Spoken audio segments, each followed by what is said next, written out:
It's time to spill the tea. All of the tea. Fans of Winx Club are split about Season 8, to put it mildly. The show has been receiving far more criticism from its fandom since its 5th season, and if you listen to the general consensus, it has been going downhill ever since the Nickelodeon era, even after that co-production effort ended in a glorious blaze. And now the consensus is that this decline in quality has culminated in the show's 8th season, which debuts a completely new art style to make the Winx appear much younger. However, I don't fully agree. Not in the sense that Season 8 is secretly amazing, it has its own issues, though I would probably say it's at least on par in quality-wise with Season 5, which already puts it leagues beyond Seasons 6 and 7. But rather, Season 8 is interesting to me in the sense that it appears to be Rainbow's answer to the franchise's identity crisis post-Season 4. After Season 4, the Winx had graduated from Althea and were actual adults, but Season 5 marked a strange attempt to age them down subtly in order to return them to the old formula of a younger Winx Club, going on random adventures of the day with 2 new transformations per season for merchandising. This has been the root cause of the series' struggles in recent years, and now it appears Rainbow has completely torn out the roots and performed a fundamental overhaul of the franchise, where the spin-off series World of Winx is now aimed at older audiences, practically in its own self-contained universe, while the main series has experienced what is known as a soft reboot. So today we are going to be delving into what exactly Season 8 is trying to do, and discussing how it accomplishes that goal, along with the reactions seen from fans. God help us.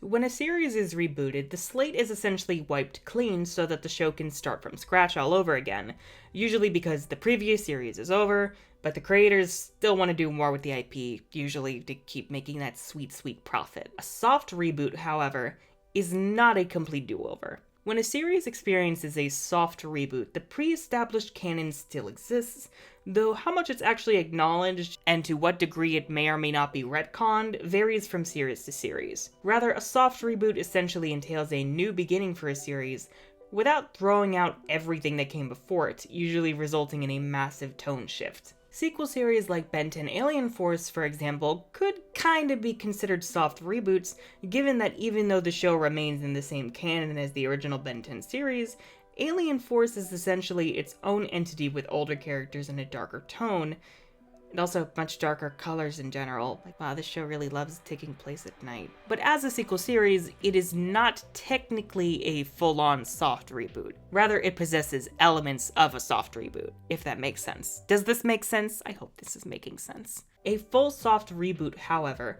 is still more often than not the same series even through the change. In the case of Winx Club, Season 8 is most definitely a soft reboot. It is still the same series, and the previous 7 seasons have still happened in canon, but much of those events have either been retconned or ignored to make the Winx 16-year-old students again, to fully write out both Roxy and Daphne, and to generally try to commit the series to a much younger target audience, while its spin-off World of Winx has inherited the original preteen and teenage demographics. And though the previous seasons still have occurred, absent, as I mentioned before, are Professor Daphne, Roxy, the Pixies, and basically anyone outside of the core main cast to make crafting this new era of Winx Club as easy as possible. Roxy specifically seems to have been getting more and more pushed out of the show's mind since Season 4, and now we have reached the point where she, and likely all the storylines about magic returning to Earth, or rather magic having been a thing that needs to be considered when it comes to Earth as a setting, have never existed. Why would they do this? Because potatoes. Put quite simply, from a writing perspective, Roxy and Magic on Earth throw a wrench into the easy status quo that Rainbow wants to use, where the young audience can follow along with the simple adventures of the eternally teenage Winx Club without having to worry about things like continuity or characters aging. So now we are going to discuss all of the different elements of Season 8, relating them back to how they measure up as parts of this soft reboot. And you can listen to me ramble and scream for however long this video turns out to be. So strap in, ladies, gentlemen, and those who lieth betwixt. Let's get this show on the road.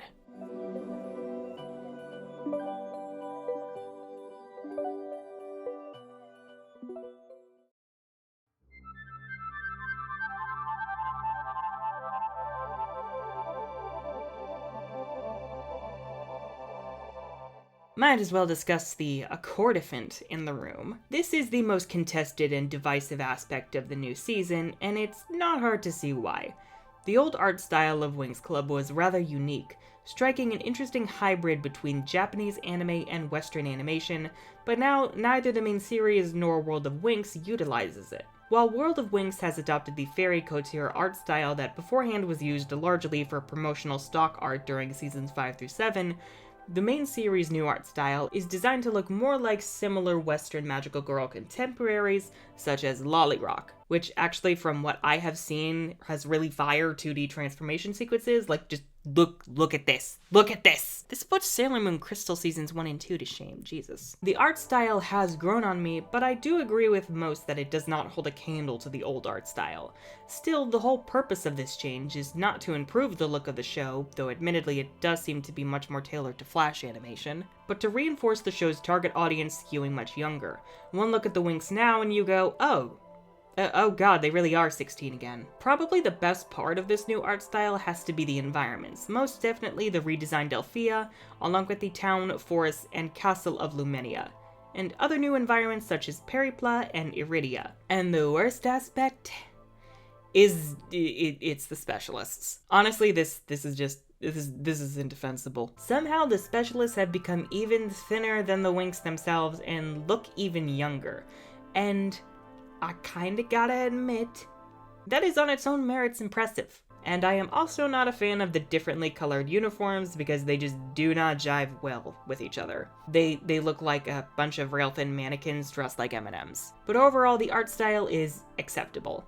It is better than what I expected it was going to look like, and for the most part, it does not bother me as much as it bothers others. It is important to talk about, though, because it is the most recognizable and identifiable piece of evidence of Season 8's attempt on being a soft reboot for new, younger audiences. I would argue, however, that Season 8's goal is not to dismiss older fans in favor of the new ones outright, but rather hoping that this breath of fresh air might interest old fans who haven't been happy with recent seasons and may have even dropped the series because of them. Were they successful in that endeavor? Well, put simply, no, but perhaps discussing the story elements themselves can prove a helpful exercise in what works when soft rebooting a franchise and what fails horribly. And where better to start in terms of story elements, specifically bathing in pure nostalgia blood, than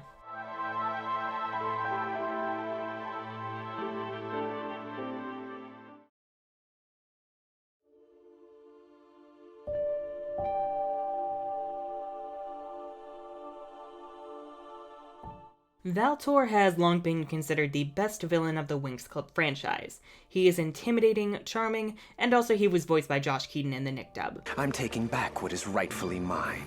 I'm going to be the supreme sorcerer of the magic dimension, and you're either with me or against me. I could listen to Josh's voice all day, God bless. So having Valtor return for Season 8, well, from Rainbow's perspective, in its desperate bid to win back older fans through breathing new life into their nostalgia, it does make sense. Bringing back a fan-favorite villain is an easy springboard for new stories, automatically has the characters and hopefully the viewers invested, and also makes for pretty solid marketing.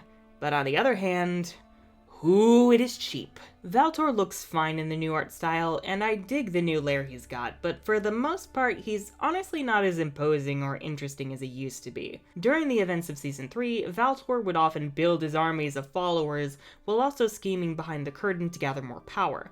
Thanks to his ability to turn the mermaids of Andros into monsters, he basically plunged the whole planet into a crisis for an entire season, and that's not even counting his indirect damage in leaving the Omega Portal open to wreak havoc and literally tear apart reality. And also nearly kill one of the Winx. That was a trip. Meanwhile, he also gained the support of Cassandra and Chimera to absorb the power of Solaria's second son, not only becoming stronger in the process and condemning the world to eternal reign, but also gaining a political foothold by having Cassandra hypnotize King Radius and turn against Stella. He also did this with Heracleon by helping Diaspora take control of Sky, and though that was much shorter-lived, it had a very large impact on Bloom for a good chunk of the season, taking away one of her major pillars of support. Valtor was all about stacking the cards in his favor over time and making things personal for the Winx, consolidating his power and reach, thus making him a bigger threat over time. But in Season 8, he's basically brought back by shadow voodoo, I guess, and has to absorb the power of the magical universe's stars in order to regain his power. Yeah, in a star-themed season, that's fine and dandy, but they really don't go beyond this premise. Valtor targets a world, he damages the core, the Winx rekindle it with their new powers, rinse and repeat. The closest we get is him building his army of star yummies. Yes, that's what they're called, and no, I'm not a fan of it either. But it's nowhere near Valtor's original strategy. He doesn't even appear to the Winx until the mid-season finale, and after that, he only appears like 2 more times. The conflicts between Valtor and the Winx are not at all personal like they were back in Season 3. Rather, Valtor just feels like a generic, distant villain. And as I mentioned before, it does culminate rather well into the mid-season finale, where Valtor attacks the actual sun, thus threatening the lives of everyone on Earth, including Bloom's parents, thus making things incredibly personal for once in this season. But after this, Valtor basically hides himself away in his lair while sending the Tricks out on errands. Yeah, the Tricks are back, but we'll talk about them in a little bit. At this rate, he's even less imposing from his distant lair than Lord Darkar was back in Season 2. Say what you want about Darkar, but he had style. Foolish girl, you barely have the strength to stand. So Valtor does technically serve his purpose by providing some kind of antagonistic force towards the Winx, but he doesn't really possess any of the qualities that made fans fall in love with him back in Season 3. And along with the fact there is absolutely nothing new for him this time around in terms of motivation or even design, his presence in Season 8 feels very unnecessary and thus incredibly forgettable. And in a show where the villains are one of the big identifiers of each season, the lack of a new villain in Season 8 besides Obscurum does not bode well. And on the note of other returning villains,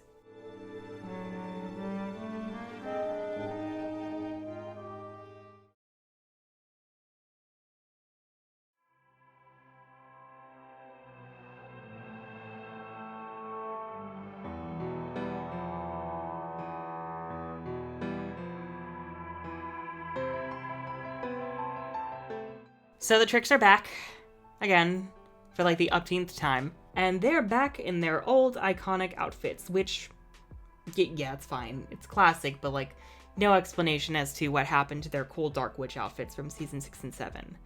But I mean, par for the course in a soft reboot, I guess. Gotta make them look younger. The Tricks have generally seemed to outstay their welcome as far as most of the fandom is concerned.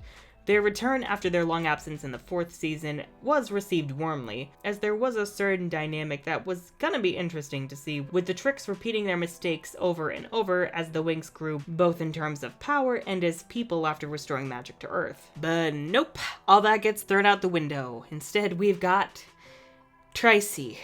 From here, we can move into the waters of all the worlds of the magic dimension and conquer them. This could have been such an interesting, mutually toxic relationship in the right hands. But here we are. They kind of just get progressively dumber over the course of Season 5, and then even worse in Season 6. Season 7 actually fared pretty well in not featuring them for the most part, and having them return for a solid finale in which they were actually kind of threatening. But I think after that we were all just hoping we were done with them for at least a full season. And then...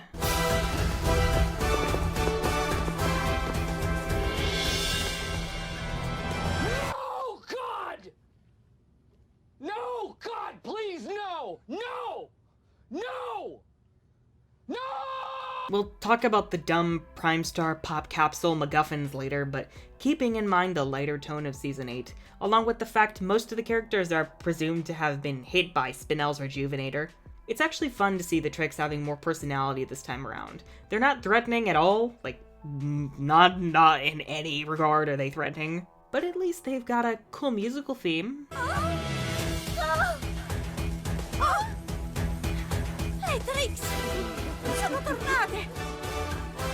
But the Tricks actually seem to have decent motivations this time around, beyond just spiting the Winx. Here, they have been freed from limbo by Valtor, and so they're working under him in order to earn their freedom, given he can basically send one or all of them back at any time he pleases. So in a way, you get this interesting conflict between the Tricks where they worry at times that they might have to turn on each other for their own survival. And as the season goes on, you actually see the strong bonds between them, where it's clear that they do consider each other sisters and do care about each other, however self-centered each of them might be. And nowhere does that come through more than possibly the most interesting addition to the season, Icy's backstory. To sum up, Icy was originally from this world called Diamond. Don't ask me about the spelling, I don't know. Where she was a princess and the older sister of Sapphire, and life was good. But then this weird-ass Queen Beryl-looking shaman showed up and just asked for some directions because I guess Google Maps was not working for her. And she turned Sapphire into a cute little white fox and then condemned Diamond to an eternal winter. So basically Icy is the dark version of Bloom and Diamond is Domino 2.0. And in that, it's kind of interesting to see more parallels between Bloom and Icy, even if it's not built upon or explored all that much. Though I should note I do really enjoy this backstory, as Icy lost herself in her pursuit of power to become the most powerful witch in the magical universe and free her sister. And you could argue that once she pledged herself to the ancestral witches, she lost that. Now how exactly this new backstory jives with her old vague backstory in terms of being a descendant of the ancestral witches is kinda iffy, but there aren't any major contradictions or continuity errors that I have seen, which is a miracle in this show. And Season 8 really is a new beginning for this era of the main series, leaving on a rather open note where Valtor is defeated with help from the Tricks, and everyone's favorite 3 witches are free to do whatever the hell they want to, I guess. So I will definitely be interested to see what they are up to later, whether redemption or continuing their villainy. I just hope that they're actually threatening next time.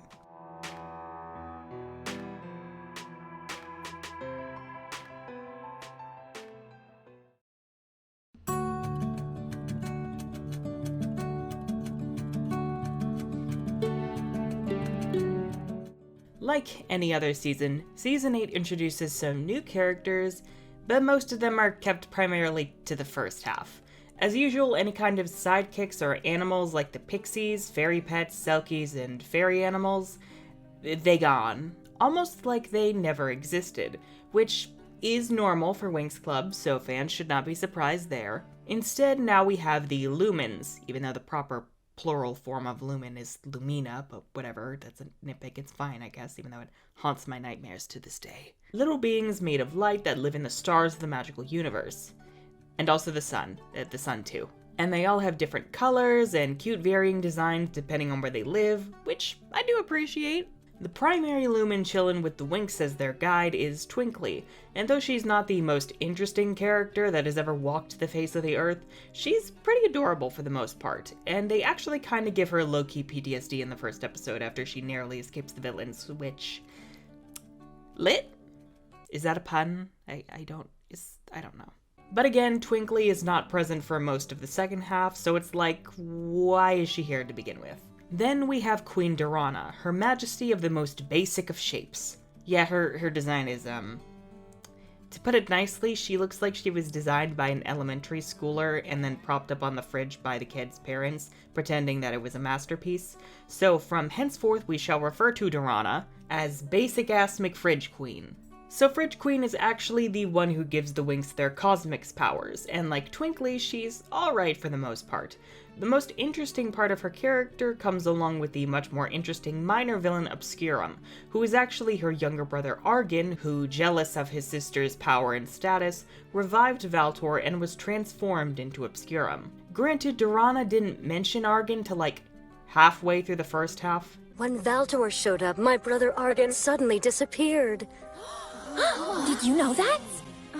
And she doesn't exactly show that she deeply cares for her brother, given she changes the pronunciation of his name on a whim. How I wish Argan was here. My brother Argan... But the confrontation they have in the mid-season finale is actually kind of satisfying, especially because Obscurum is the one who routinely battles the Winx and is far more entertaining in how he tries to warm up to Valtor than Berphilius was back in Season 7. Also, can we talk about the fact that Obscurum is, like, low-key in love with Valtor? Maybe something a little more intimate. You, me, and some star yummies? It's a low bar for representation, don't get me wrong, but it's leagues better than goddamn LeFou in 2017 Beauty and the Beast, Jesus Christ. But again, once Argan is reformed and becomes a co-monarch with Dorana, these two do pretty much nothing in the second half other than help initiate the dumb Prime Star hunt. So, I blame these two for the stupid second half. Guillotine 'em, Lumens. I'm just imagining Twinkly heading up a revolutionary force screaming about the end of kings and queens, and I need this in my life. And then possibly the most interesting and also most frustrating new character, Orion.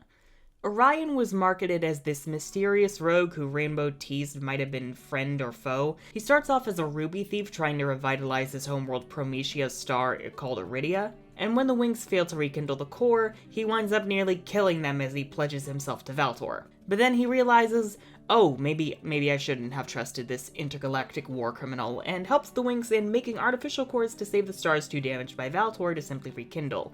And then after the mid-season finale, he basically just disappears. Also, apparently, they kinda lifted his design from a game? I can't remember. I would have to look through my Twitter while I'm editing this, so future self, expose Rainbow.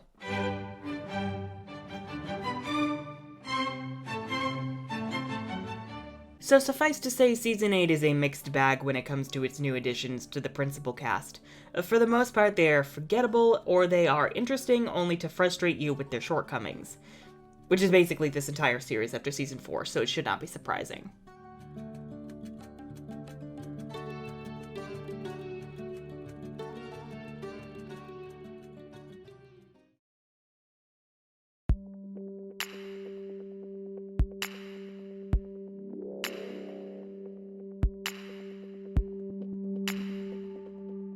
Riven and Musa have arguably had the most conflicting romantic relationship of the series. In the first 2 seasons, Musa had a crush on Riven, and slowly Riven started to feel the same.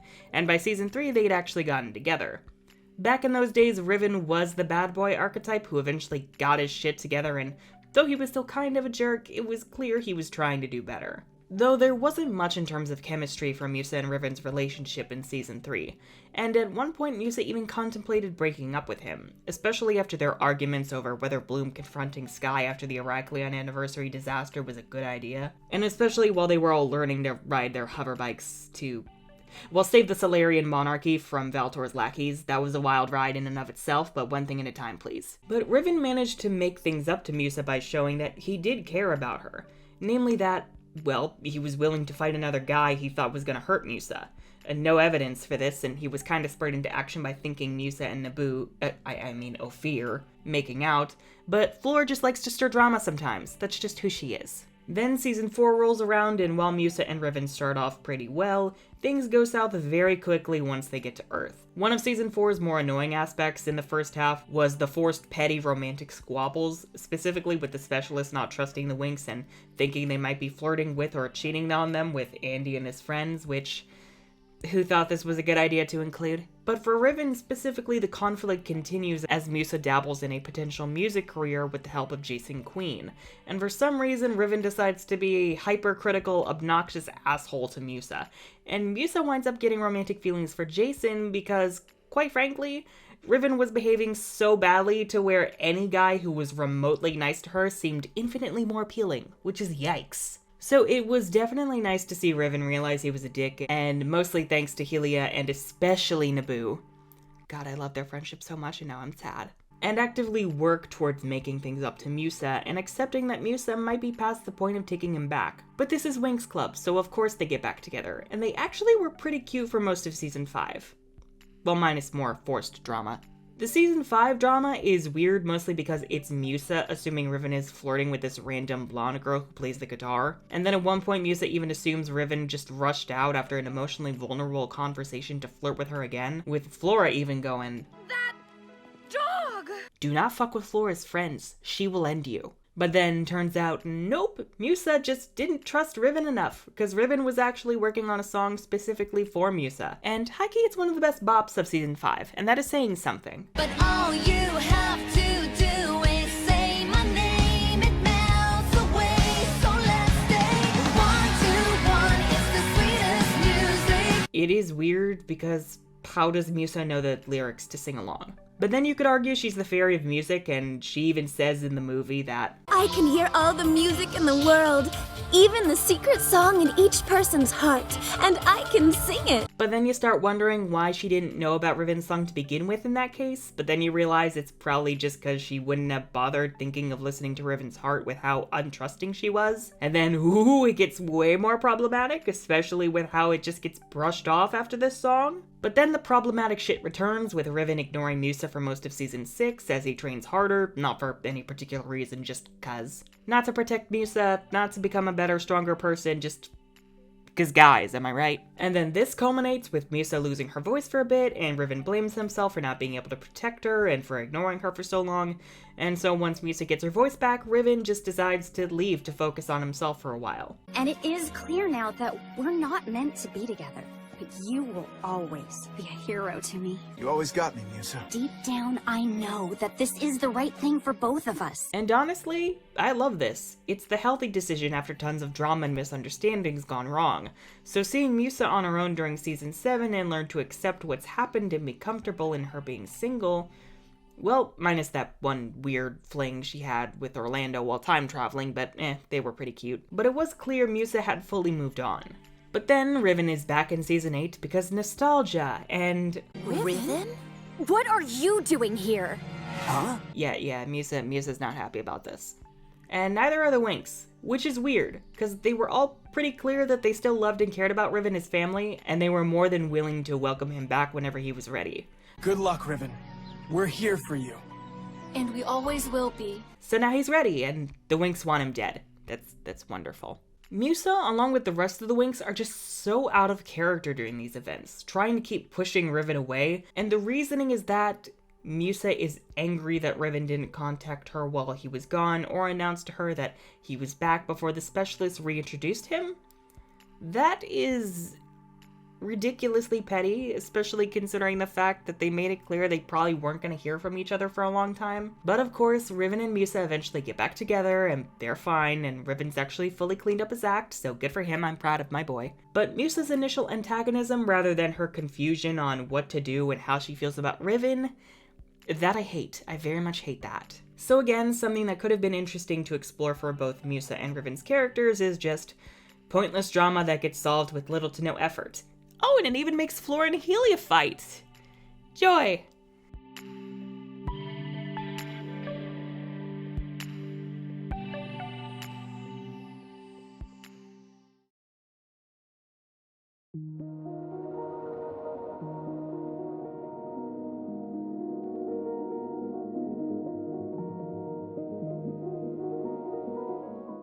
Every Winx Club season has a new transformation, as does Season 8.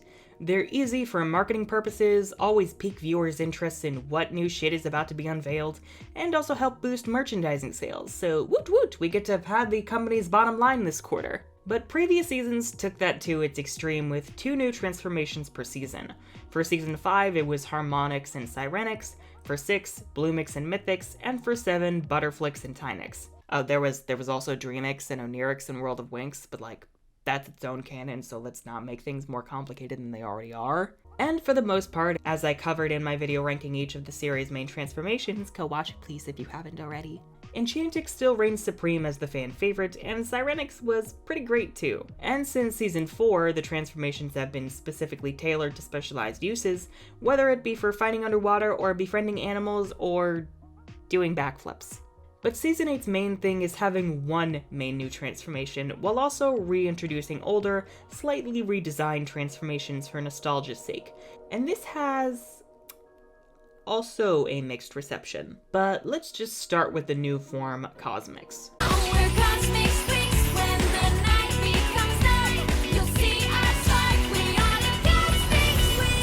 So this song is fire.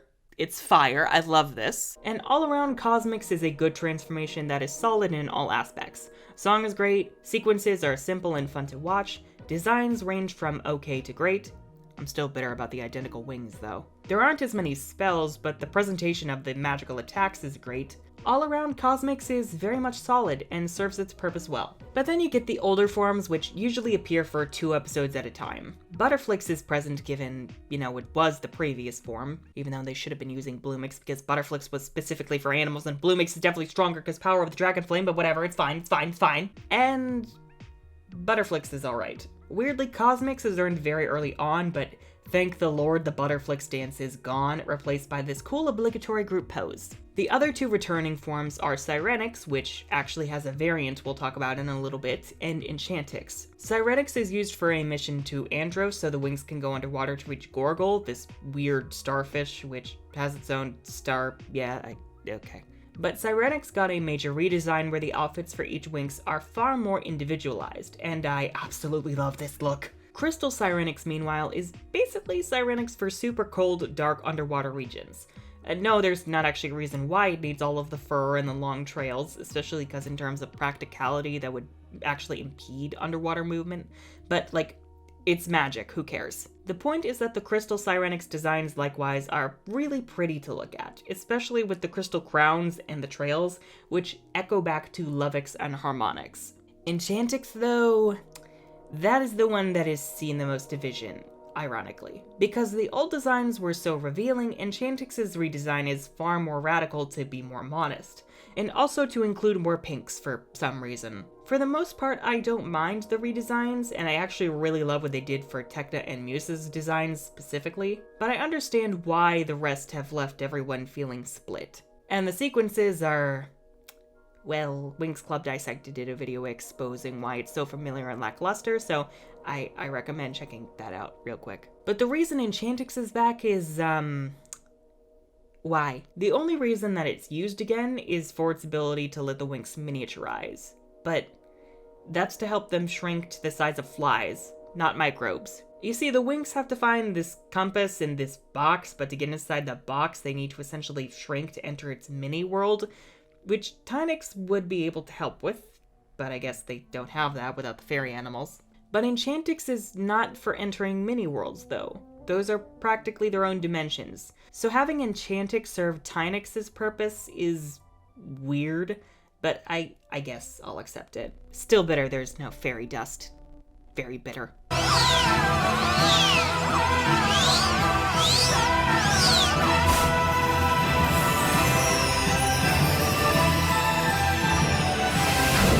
Retrieval of reality! It's just so contrived, especially considering old fan favorite spells like Dragon Energy, Ocean of Light, and Electric Storm are not present.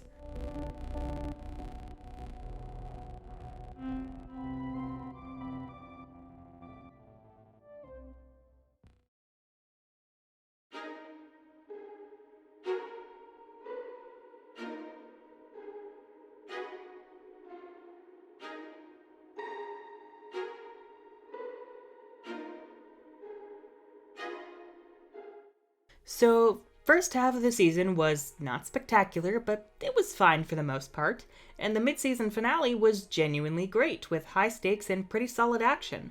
So, what did the second half of Season 8 give us? Oh, one moment. I need my pillow so I don't blow out the mic. Just give me a minute.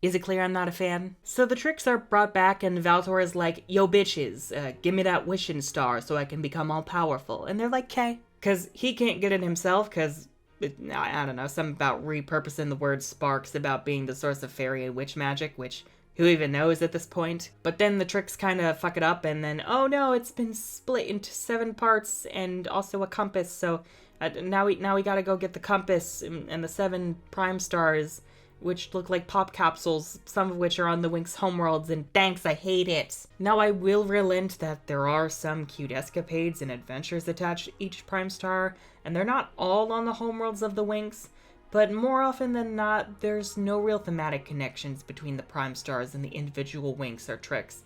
And so these Prime Stars are rendered arbitrary MacGuffins that exist solely for padding, which I should note is not inherently bad, but like, I still hate it.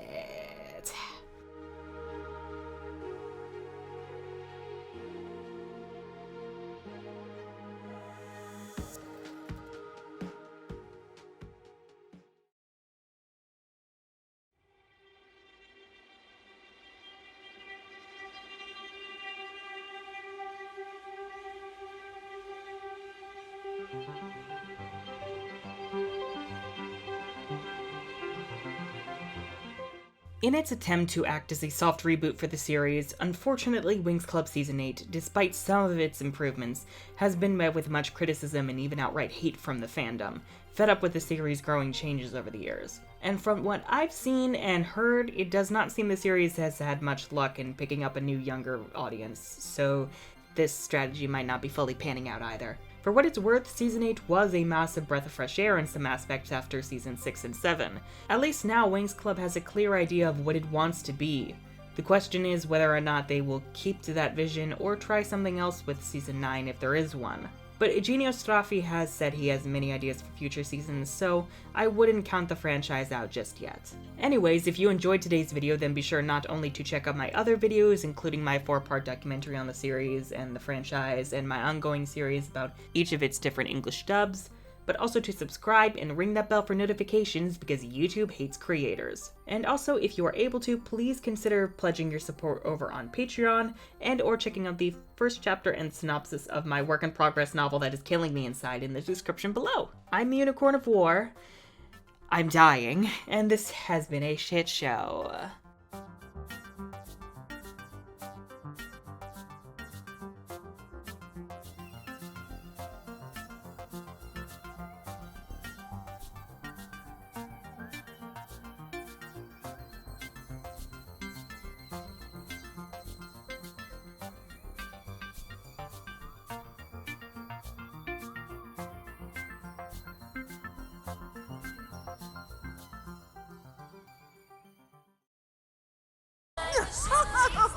This music is